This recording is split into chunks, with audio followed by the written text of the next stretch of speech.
दोस्तों, मैं हूं दिनेश केवोरा। आप सबका स्वागत है इस कार्यक्रम में। दोस्तों, मौसम, जी हाँ, 1.5 डिग्री ये सोचा गया था कि 1.5 डिग्री टेम्परेचर इन 100 सालों में बढ़ेगा, यानी कि 2001 से लेके 2100 के बीच में। पर हालात इतने बिगड़ गए हैं कि 2023 आते आते 2023 यानी कि अगले 4 सालों में 2027 में हम वो टारगेट जो 2100 का हमने रखा था 1.5 डिग्री टेम्परेचर को बढ़ने का, हम इसे प्राप्त कर लेंगे। ये दुनिया का बेसिकली एक विनाश का एक सूचक है, बड़े विनाश का सूचक है।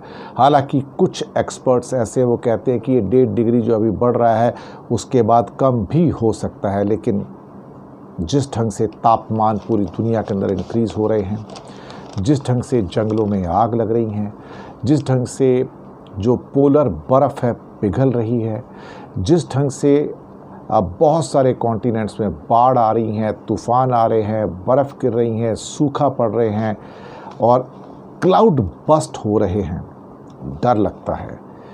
बहुत सारी चीज़ें हैं जो एक साथ हो रही हैं और इस सब का कारण हम सब हैं।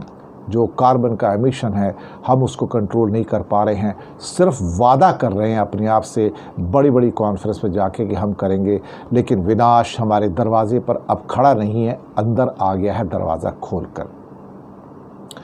ये 1.5 डिग्री के जो वार्मिंग था अभी अगले 4 से 5 सालों में पूरा हो जाएगा और ये मुझे लगता है कि शायद अपने आप में एक भयंकर विनाश की चेतावनी हमारे सामने आई है। 2015 में पेरिस क्लाइमेट के अंदर 1.5 डिग्री टेम्परेचर को इंक्रीज़ करने की बात की गई थी ग्लोबल वार्मिंग के सिलसिले में, और ये कहा गया था कि 2100 तक इतना ही बढ़ना चाहिए, क्योंकि पिछले 100 सालों के अंदर टेम्परेचर सिर्फ 1 डिग्री बढ़ा था और इस बार 1.5 डिग्री का टारगेट रखा गया था कि इसको क्रॉस नहीं करने देना है और कोशिश करना है कि ये इसको पार ना करे। पर ये पार समझो कर गया है। मानसून इस साल एल नीनो का भारत में भारी खतरा है, यानी कि बारिशों के अंदर जो कमी आएगी वो आपके सामने पिछले साल भी हमने देखा था। हालांकि पिछले साल एल नीनो नहीं था, लेकिन इस बार उत्तर Bharat, north east Bharat, north west, central India, सब जगह आपको जून से लेकर सितंबर तक एल नीनो का इम्पैक्ट जो है नज़र आ सकता है। और इसके अलावा जो बर्फ़ के पिघलने की गति है कई एरियाज़ के अंदर वहाँ पर वो भी बढ़ती चली जा रही है। जो हॉट टेम्परेचर्स हैं, तो 2023 और 2024 बहुत हॉट टेम्परेचर्स होंगे। रेन के जो पैटर्न्स हैं वो भी चेंज हो रहे हैं, लैंडस्लाइड हो रहे हैं, बर्फ़ गिरने के पैटर्न चेंज हो रहे हैं, बारिशों के और जो अनयूजुअल बारिश होती हैं उनके पैटर्न चेंज हो रहे हैं।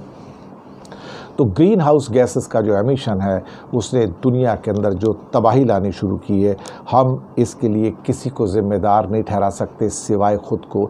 हम इसके लिए ज़िम्मेदार हैं और हमने विनाश के लिए दरवाज़े खोल दिए हैं।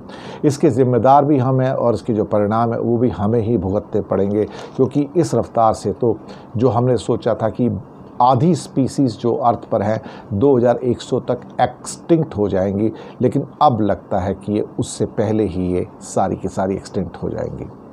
चेतावनी सामने खड़ी है, चेतावनी घर के अंदर आ चुकी है, विनाश घर के अंदर एंटर कर चुका है और अभी भी हमको लगता है कि हमें सोए रहना है और जागना नहीं है।